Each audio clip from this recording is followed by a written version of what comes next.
The first brutally honest lesson about doing a PhD is that your PhD will fall short of your expectations in so many ways. When you start a PhD, your expectations are high. You don't only want to get a PhD, you want to get the best PhD. But let me tell you this, over the course of your PhD, things will fail.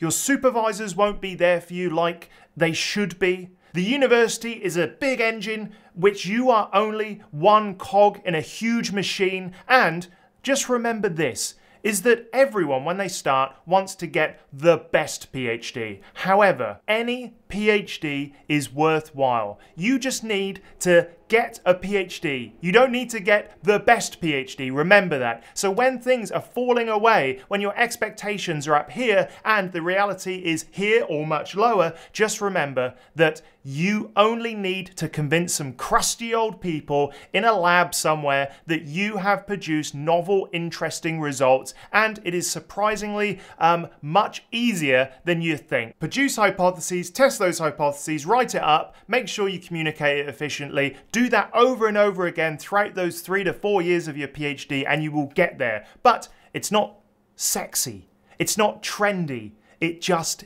is. So your PhD will fall short of your expectations. When I started my PhD, I wanted everyone to be like, go Andy, like that there would be this awesome team that would be like, wow, you're amazing all the time, because in undergraduate, you get that kind of feedback from exams. And when you get the good grades, everyone's like, well done, but no one really understands what a good PhD is, because a good PhD is a lot of failure. And so everyone just like expects you to trudge on through. And when you get those big wins, academia doesn't go, well done, you're the best. It goes like this, okay, what's next? So don't expect a cheer team. Don't expect a team that is going to be there saying, you are the best, carry on. You have to work that out for yourself. You have to go, you know what? I'm proud of what I've managed to do this week, this day, and that's all you can expect. Even your supervisor may not even say, well done. It's a really weird relationship. So you have to rely on yourself to make sure you go, you know what? I'm doing all right. That's it. That's the cheer team. You're the cheer team. No one else. Remember that. The third thing is that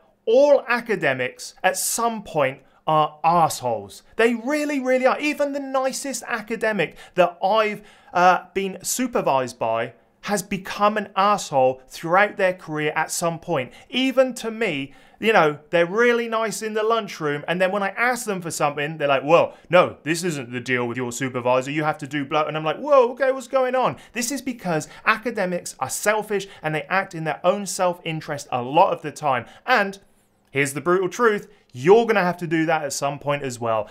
Nice people tend to get stomped on a bit in academia. It's the egos, it's the big professors. They have got there not just by being great researchers, but also by being really mean and self-centered for a lot of the decisions they make. And so sometimes for you, you are just going to have to switch on academic mode, where you're like, you know what, this is best for me, I know it's the best for me, I'm sorry, but it just has to happen this way because I need to be a little bit selfish. And unfortunately, that is a brutal reality of doing a PhD and surviving in academia. In academia, peer-reviewed papers that are published are like the bread and butter, and it just is so like focused around publishing. Have you got the results to publish? Have you written up that thing to publish? Have you submitted that journal to publish? Have you submitted all the bit to publish? But then, outside academia, no one even knows what that means. No one cares. I actually really like to have things outside of academia where I could be like just a normal person, not focused on impact factors, metrics, on citations. All of those things are a little bit, I'll be honest, pointless unless you're in academia. There is no real world impact necessarily from these citations that people outside care about. So don't try to impress the people outside because you'll become really, really annoying, trust me. There is only one thing that's going to get you through your PhD, and it's not inspiration. Too many people sit around waiting to have something like a lightning bolt hit their head And then they'll go, you know what? Now I'm going to do that thing. I'm going to write that thing. I'm going to speak to my supervisor. I'm going to trudge through all of that data. It doesn't happen like that. The best people I've known that got to the end of a PhD have got there because they've got systems, structures, and processes in place that they execute on. That is it. So get up. Stop waiting for that moment of inspiration to do something and just start working. If you do these things over and over again, you will get to a PhD, not by sort of like waiting, just like, I feel a bit sad, so I'm not going to work today. I get it. I've been there. But that's not going to get you any closer to a PhD. So set up a system. When do you write? When do you sit down and analyze data? When do you have your meetings? I actually make sure that all of my structures and systems are anchored around meetings. I produce a PowerPoint of the stories I've produced for the 2 weeks before, and I make sure there's systems in place so that I can create a story in a PowerPoint to present every 2 weeks. Even if I'm not giving it to my supervisors in like a meeting, I make sure that I send it to them via email. That's the only way to get to the end, so stop waiting for inspiration to strike because it's worthless. I cannot tell you how many times during my PhD I felt stupid. I failed at understanding certain key concepts for a long time. I didn't know how really basic equipment worked in the lab. I had to ask people. I remember I spent a year outside of academia in an explosives company before going back into academia, and when I went back, I was like, oh no, this lab is so confusing. Like, what are the steps for using the filter? What are the steps for measuring out carbon nanotubes? Like all of those things I had to learn again because I just like wiped them from my mind. It wasn't important to me. So just get over it. You're gonna feel stupid at some points. That's the brutal truth.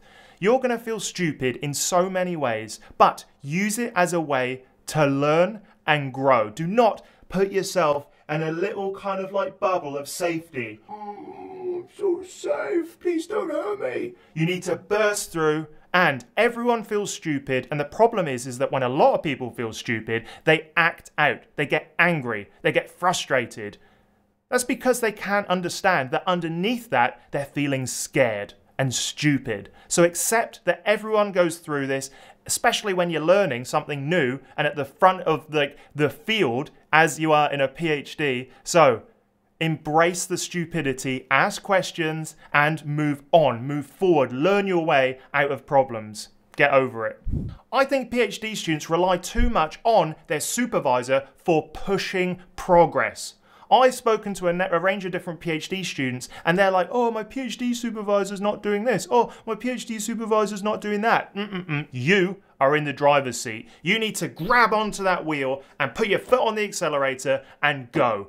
It doesn't matter if your supervisor's in the back seat, they'll catch up eventually. But too many people aren't in the driver's seat of their own PhD. So, if your supervisor isn't giving you what you need, go find it somewhere else. There are a number of different things a supervisor's meant to provide, such as inspiration, field and general knowledge about the experiments that you're going to be creating. They should also be able to connect you to individuals. They should also be able to give you feedback on writing, such as your papers or thesis or dissertations or posters. But they're often only able to do one or two things really well. So find where they're lacking and slot in other people, experienced PhD students or senior postdocs that can help fill the gaps. You're in the driver's seat. Don't let them allow you to coast.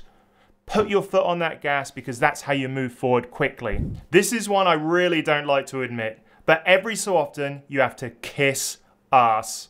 And I mean like seriously kiss ass. There were some academics that I really didn't like interacting with, that I really didn't like working with, but they were a gatekeeper to something I needed. So get used to being nice and working out what you need to say to certain people to get them to allow you through whatever sort of barriers they've put in. For example, there is a well-known academic who is a pain in the ass to speak to. He boasts, he doesn't understand that he has to, just dial it down a little bit. Also, he'll spend hours speaking to you. Sometimes you just need to embrace that personality characteristic and Tell him what he wants. Tell him he's amazing. Tell him that he's the best scientist ever. And it's really annoying. It feels like sucking up, but sometimes you've just got to do it. I spent too many hours worrying over stuff I couldn't change. Worry will get you nowhere through a PhD. So the only way to get out of worry is action. At least that's my experience. If I'm sat there and I'm ruminating, I'm worried about this, I'm worried about that, I've got two options. First of all, I can say it's not in my control, so therefore I'm not going to worry about it. That is something that's got me through so many hard times, even after my time in academia, that it's just sort of it's a foundation to my understanding and my the way I interact with the world. Or, on the other hand, if you can do something about it, it is within your sphere of influence, action is the way forward. What have you got to do to move this problem further and solve whatever issue you're having? Worrying does not help. Worrying really far in the future as well does not help. You have to make sure that you're going to get to your goal in the future by working on today, working on the next hour. Is the next hour going to get you closer to your goals? The last thing is that a PhD is hard for everyone in different ways.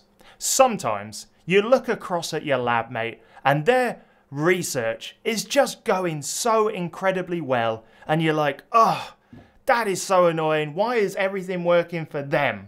But don't worry. This kind of, this success is always, in my opinion and my experience, short-lived. It comes in waves, ups and downs, ups and downs. So this person is going to go through a difficult time in the future, but right now they're on the wave. They're enjoying everything that academia is bringing to them and let them enjoy it. But don't worry, later on, their PhD is going to be difficult for maybe a completely different reason.